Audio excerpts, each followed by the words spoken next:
الرحمن الرحيم اللهم صل على سيدنا مولانا محمد وعلى آله وسلم سلام وسلام عليك يا رسول الله صلى الله عليه وسلم. روزے کے جو ہے مسائل بتائے جا رہے تھے. اس سے پہلے جو بتایا گیا تھا کہ روزہ جو ہے دین کے بنیادی ارکان میں سے ایک رکن ہے اور اس کو اگر کوئی نہ مانے تو وہ اسلام سے خارج ہے. روزہ اگر نہیں رکھے تو وہ فاسق ہے. روزہ نہیں رکھنا گناہ کبیرہ میں آتا ہے. اور حضور صلی اللہ علیہ وسلم فرماتے ہیں کہ اگر کوئی شخص جو ہے ایک روزہ رمضان کا چھوڑ دیتا ہے پھر اس کے بعد زندگی بھر روزے رکھتا رہے تو رمضان کے ایک روزے کا ثواب وہ نہیں پا سکتا. یہ صرف رمضان کے روزے داروں کو ہی خاص ہے اور انہیں کو دیا جاتا. چنانچہ یہ آگے بیان فرما رہے ہیں کہ پانچواں جو رکن ہے اس کا وہ ہے حج. دین اسلام کا پانچواں رکن. حج کے متعلق کیا ہے کہ جس کے پاس اتنا پیسہ ہے کہ جو حج کو جا کر کے آ سکتا ہے تو ایسے شخص پر حج فرض ہو جاتا ہے. تو اس حساب سے جو ہے کتنے لوگوں پر آج حج فرض ہوگا وہ جو ہے جو صاحب استطاعت ہے وہی بتا سکتا. یعنی ایک آدمی جو ہے اپنا ایک مکان رکھتا ہے اور وہ مکان میں رہتے ہوئے روزمرہ کی کمائی سے کچھ پیسے بچا کر کے پھر ایک پلاٹ خریدتا ہے, ایک زمین خریدتا ہے. تب کیا اس کے اوپر حج فرض ہے؟ کیا تو بالکل اس کے اوپر حج فرض ہے, کیونکہ اس کے بعد یہ پلاٹ کے جو پیسے ہیں اگر وہ حج کے پیسوں کے برابر یا اس سے زائد ہے تو اس کے اوپر حج فرض ہے. یہ پلاٹ بیچنا اور حج کے لیے جانا, بیچے یا نہ بیچے وہ الگ بات ہے, لیکن اس کے اوپر حج فرض ہو گیا کیونکہ اتنا پیسہ اس کے پاس آ چکا تھا جس سے کہ وہ حج کے لیے جا سکتا تھا. یہ کہ وہ حج نہیں کر کے جو زمین خرید گا تو حج کیا ہے فرض ہو گیا. اب جو ہے انہیں نوکری وغیرہ اپنے کرتے ہوئے روزانہ اتنے پیسے اس نے جمع کر لیے تھوڑے تھوڑے کر کے جس سے کہ جو وہ بچی کی شادی کر سکتا ہے اور اتنے ہی پیسوں میں وہ حج کو بھی جا سکتا ہے. تو اس پر بھی جو ہے حج فرض ہو جاتا ہے. اگر وہ بولے گا کہ میں یہ پیسے جو ہے بچے کی شادی کے لیے جمع کر کے رکھا تو اس کے اوپر حج فرض ہے. اب رہی شادی جو ہے نا, شادی کے لیے 1 روپے کا پیسہ 1 روپے کا خرچ بھی نہیں ہے. دین اسلام کسی قسم کا خرچ نہیں بتاتا بچوں کی شادیوں کے لیے. آج جو پیسے خرچ ہوتے ہیں شادیوں کے لیے یہ کیا ہے, یہ کوئی اسلامی حکم نہیں ہوتا, یہ ہمارے رواج ہے, یہ ہمارے رسم و رواج ہے کہ اتنا سارا پیسہ خرچ کر کے ہم جو آج بچوں کی شادیاں کیا کریں. تو اپنے رواجوں کے لیے دنیاوی رسم و رواج کے لیے اسلامی قوانین کبھی تبدیل نہیں ہوتے. اسلام کیا کہتا ہے کہ کسی بھی شخص کے پاس اتنا پیسہ جمع ہو جائے کہ جس میں وہ حج کو جا کر آ سکتا ہے. وہ پیسہ جمع ہونے کے بعد جیسے جمع ہو گیا اس کے اوپر حج فرض ہو گیا. اگرچہ کہ انہیں وہ پیسہ جو ہے گھر رکھتے ہوئے ایک اور گھر خریدنے کے لیے جمع کیا ہو, یا گھر رکھتے ہوئے ایک اور زمین خریدنے کے لیے جمع کیا ہو, یا جو ساری چیزیں رکھتے ہوئے بھی بچوں کی شادیاں پڑھائیوں کے لیے پیسہ کام نہیں کا کر کے بہرحال سارے کاموں کے لیے وہ پیسہ جمع کر کے رکھا ہو. پیسہ جیسا ہی جمع ہو جاتا ہے تو سب سے پہلے اس کے اوپر فرض عائد ہو جاتا حج کرنا. پہلے حج کر لینا یہ ضروری ہے. اسلام کے 5 ارکان, یہ اسلام کی 5 جو بنیادی چیزیں جس میں سے ایک روزہ, جس کا نہیں ماننے والا اسلام سے خارج ہو جاتا, جس کو نہیں رکھنے والا وہ گناہ کبیرہ کا جو ہے مرتکب ہوتا ہے. گناہ کبیرہ کا مرتکب ہوتا ہے. چنانچہ آگے جو ارشاد فرماتے ہیں کہ حضور صلی اللہ علیہ وسلم ارشاد فرماتے ہیں کہ جہاں رمضان کی پہلی رات ہوتی ہے تو شیاطین اور سرکش جن جکڑ دیے جاتے ہیں اور دوزخ کے دروازے بند کر دیے جاتے ہیں. کیا واقعی رمضان میں جو شیاطین قید میں آ جاتے ہیں؟ ہاں بالکل جو شیاطین کو قید کر دیا جاتا ہے، جس کی وجہ سے لوگوں کو جو آسانی ہو جاتی ہے عبادت کرنے کے لیے. اب انہیں کوئی نہ گمراہ کرنے والا ہوتا ہے نہ کوئی بھٹکانے والا ہوتا ہے. آسانی سے وہ نماز کو بھی آ جاتے ہیں، آسانی سے تراویح بھی پڑھ لیتے ہیں اور آسانی سے وہ روزے بھی رکھ لیتے ہیں. اتنا جھنڈ کا جھنڈ، اتنا جو کثیر تعداد میں نمازیوں کا جو امڑ پڑنا، یہ اس بات کی دلیل ہے کہ پچھلے 11 مہینوں سے وہ شیطان کی غلامی میں جو زندگی گزر رہا ہے. شیطان کی سنگت کا اثر خاصا ان کے اوپر تھا. اب وہ قید میں گیا تو چھوٹ کر کے جو ہے اللہ کی طرف جو ہے رجوع ہوئے، اللہ کی طرف دوڑ کر کے آئے. تو پھر کیا اس کے بعد جیسے شیطان آزاد ہو جائے گا تو پھر یہ کیا چہرے پورے جا کر کے اپنے گرو سے مل جاتے کیا؟ تبھی ان کے اوپر جو ہے منحصر ہے کہ وہ پھر اپنے جو ہے گرو سے جو ہے جا کے ملتے ہیں، یعنی اس کو لات مار کر کے اللہ کے جو ہے ذکر میں جو اپنے آپ کو مشغول کرتے ہیں، کہ ان کے اوپر جو منحصر ہوتا ہے.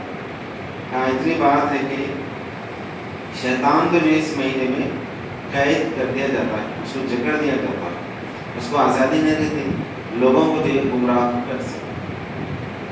پھر آپ جو ہے سوچیں گے کہ بھائی جب رمضان میں شیاطین جو ہے بند کر دیے جاتے ہیں تو اس کے باوجود بھی کچھ مسلمان ایسے ہیں کہ جو رمضان میں گناہ کرتے رہتے ہیں، رمضان میں بھی جو ہے گناہوں کا سلسلہ نہیں رکتا.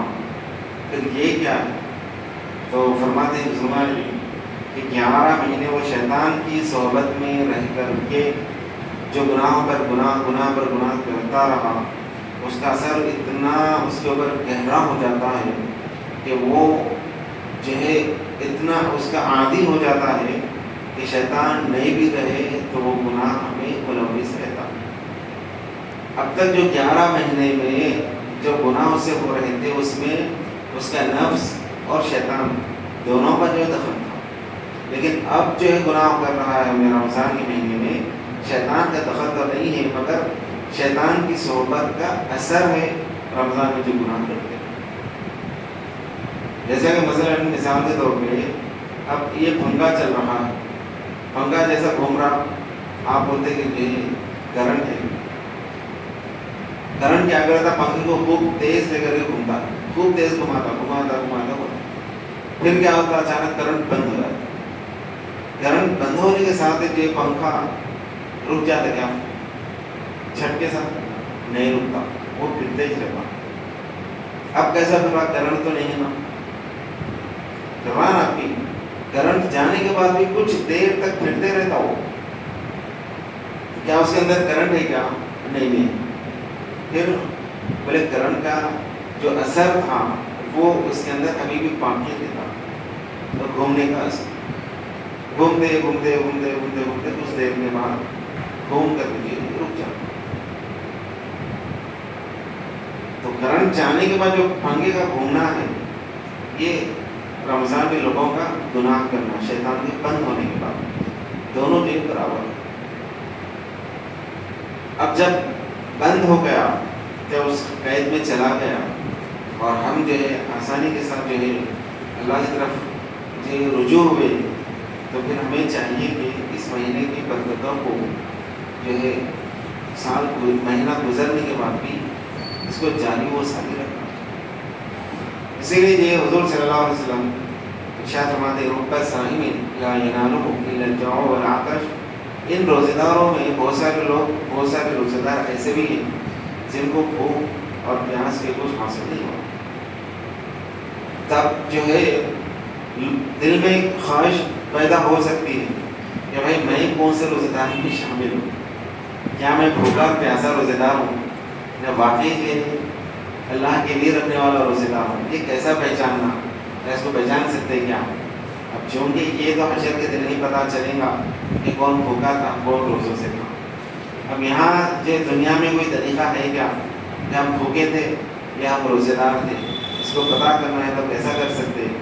تو بزرگان دین جو ارشاد فرماتے ہیں کہ ایک طریقہ ہے اس کا، وہ یہ کہ رمضان کی جو تمہاری کیفیتیں تھی، رمضان کے بعد بھی اگر یہ جاری و ساری رہے تو سمجھو تم روزے سے نہیں، رمضان کے حد تک ہی تم جو نمازوں کے پابند تھے، رمضان کے حد تک ہی جو قرآن کی تلاوت کے آپ پابند تھے، رمضان کے حد تک ہی جو ہے آپ گناہوں سے بچتے تھے، جیسے رمضان ختم ہو گیا تو نمازیں ختم ہو گئی، نمازیں چھوڑ گئی اور جو قرآن کی تلاوت چھوڑ گئی اور جو ہے گناہ کے اندر جو ہے زندگی گزرنے لگی، گزر بسر ہونے لگی گناہوں میں، تو سمجھو اگر ایسا ہے تو رمضان میں آپ بھوکے تھے، روزے سے نہیں۔ یہ سیدھی سیدھے انسان کی علامات ہیں، کیا ہے کس جو ہے انہیں کامیاب ہو سکتا ہے نہیں ہو سکتا، انہیں خود جو اپنا امتحان اپنا جائزہ لے سکتا۔ چنانچہ حضور صلی اللہ علیہ وسلم ارشاد فرماتے ہیں کہ دوزخ کے دروازے بند اور جو ہے جنت کے دروازے کھول دیے جاتے ہیں، اور ہر ایک دن جو ہے ہر ایک جو وقت جو ایک فرشتہ جو ندا کرتا ہے، پکار پکار کر کے جو کہتا ہے کہ ہے کوئی طالب خیر ہو، خیر کا جو طلب کرنے والا آگے بڑھے آگے بڑھے، اور ہے طالب شر تو وہ رک جائے، کیونکہ اللہ تعالی لوگوں کو دوزخ سے آزاد کرتا ہے، اور یہ نگاہ ہر روز جو ہے لگائی جاتی ہے، اور یہ آزادی ہر رات جو ہوتی ہے، یعنی دیکھا جاتا ہے بار بار جو فرشتہ جو ہے پکار پکار کر کے کہتا ہے کہ ہے کیا کوئی تم میں سے جو خیر کو چاہنے والا، کیونکہ موقع ہے جو مانگنا ہے مانگ لو، آپ جو مانگیں گے جو ہے دے دیا جائے، اور ہر ایک کوئی جو شر سے جو محفوظ رہنے کے لیے دعا کرنے والا تو اس کو جو ہے شر سے جو محفوظ رکھ دیا جائے۔ تو بارہا جو پکار کر کے فرشتہ جو ہے ندا کرتے رہتا ہے، پکارتے رہتا ہے۔ اب اس مہینے میں، اس مبارک مہینے میں جو اللہ سے دعا مانگے اللہ تعالیٰ اس کو جو ہے ضرور قبول کر لیتا۔ اب دیکھیے ایک کیا ہوتا قبول کرنا، اور ایک کیا ہوتا جو ہے اس کو تعمیل میں لے کر کے آنا۔ بسا اوقات تعمیل میں لانے کے لیے ٹائم لگتا، لوگ جیسا کہ سوچتے ہیں کہ ارے بھائی ہم دعا کریں مگر ہماری دعا قبول نہیں، اور یاد رکھیے کہ رمضان کی کوئی دعا رد نہیں ہوتی، ہر دعا جو قبول ہوتی، مگر کیا ہے اس کو تعمیل میں لانا نہیں لانا یہ اللہ کی مرضی، آپ کی دعا قبول تو ہوتی ہے مگر اس کو روب عمل لانا یا نہیں لانا اس پر اللہ کی جو مرضی ہوتی ہے۔ کسی کا روب عمل آتا ہے تو کسی کا تھوڑا تاخیر سے جو ہوتا ہے۔ میں دیکھیے اب جو ایک اپلیکیشن ہے اس کو جو قبول کرنا، ایکسیپٹ کرنا یا ریجیکٹ کر دینا الگ چیز ہے، پھر وہ اگر ایکسیپٹ ہو گئی تو پھر اس کو وہ بل جو ہے سینکشن ہونا تھوڑا ٹائم لگتا ہے۔ پہلے ایکسیپٹ ہونا یہ بہت اہم بات ہے، ایکسیپٹ ہو گیا تو اب بھائی آنے تو کل وہ سینکشن ویسے بھی ہوتا ہے، اطمینان سے لیتا ہوں۔ پہلے ریجیکٹ ہو گئے تو سینکشن تو جو ہے امید ہی نہیں رہتی۔ تو رمضان کی ہر دعا جو ہے ایکسیپٹ ہوتی، قبول ہوتی۔ اب آپ بولے یہ ہونا لگے ٹھیک ہے اچھی بات ہے، مگر وہ سینکشن کب ہوتا؟ سینکشن اگر آپ کی زندگی میں آپ کے لیے وہ بہتر ہے تو اللہ تعالیٰ فوری اس کو سینکشن کرتا ہے، ٹھیک ہے دے دے اس کو۔ اگر اس کے لیے وہ زندگی میں بہتر نہیں ہے تو اس کو روک کر کے رکھتا کہ جب موقع بہتر آئے گا اس کو دیں گے، بہتر موقع آئے گا اس کو دیں گے۔ بہرحال دعا جو رد نہیں ہوتی، رمضان کی دعا جو اللہ تعالیٰ رد نہیں کرتا، خوب مانگتے جاؤ اطمینان سے بیٹھ کر کے جتنی دعا ہر ایک کے لیے، جس کے لیے جو اپنی عزیز اقربا رشتے دار دوست احباب ہر ایک کے لیے یہ دعائیں کرتے جاؤ، کیونکہ اللہ تعالیٰ کو جو ہے یہ بہت زیادہ پسند ہے کہ بندے اس سے دعا مانگے،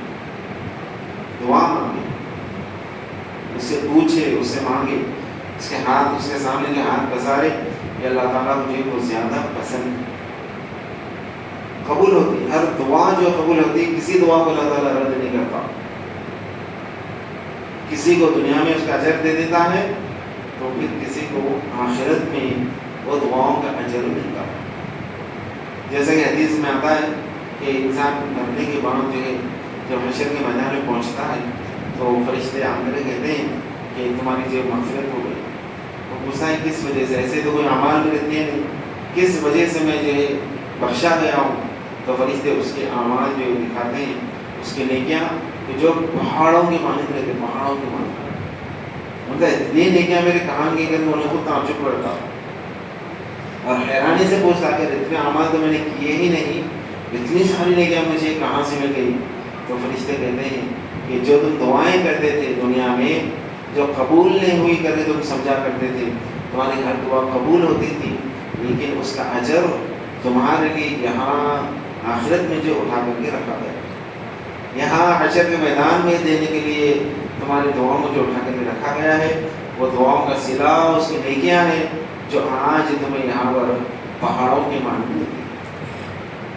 تو جب کیا کہتا ہے انسان, حضور صلی اللہ علیہ وسلم فرماتے ہیں, جب انسان کہتا ہے کہ کاش کہ میری کوئی دعا قبول نہیں ہوتی تو اچھا رہتا, اس کا اجر بھی مجھے یہاں ملتا تو اچھا تھا. جب بولتا یہاں دنیا میں کیا ہوتا, دنیا میں کیا ہوتا, دنیا میں کوئی دعا قبول نہیں ہو رہی, اللہ تعالیٰ میری کوئی دعا نہیں سن رہا, اللہ تعالیٰ جو میری فریاد نہیں سن رہا, جو یہاں روتے رہتا ہوں, روتے رہتا. اللہ تعالیٰ ہم پر جو 70 ماؤں سے بھی زیادہ مہربان ہے, 70 ماؤں سے بھی زیادہ ہم سے محبت کرتا ہے. تو اللہ بہتر جانتا ہے کہ ہمارے لیے کیا اچھا ہے, کیا بہتر ہے, کیا نقصان ہے, یہ اللہ بہتر جانتا ہے. کبھی اللہ کی رحمت سے جو مایوس نہیں ہونا, ہمیشہ ایک ذہن بنا لینا کہ جو کام بھی ہوتا ہے بظاہر ہمیں وہ نقصان دکھائی دے لیکن ہمارے لیے خیر ہے کر کے سمجھ کر کے ویسے نہیں ہوتا. عسى أن تكرهوا شيئا وهو خير لكم وعسى أن تحبوا شيئا وهو شر لكم.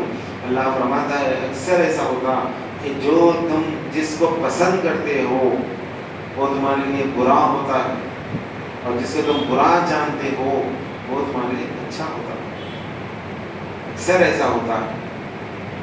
ہم کس کو پسند کرتے, ہم کس کو پسند کرتے, ہم جو ہے ٹائم پہ جو ہے بریانی, چکن, مٹن, گاڑیوں میں پھرنا, اچھے بڑے بنگلے, یہ ساری چیزیں ہماری پسند ہیں, لیکن ہو سکتا ہے تو ہمارے لیے نقصان دہ.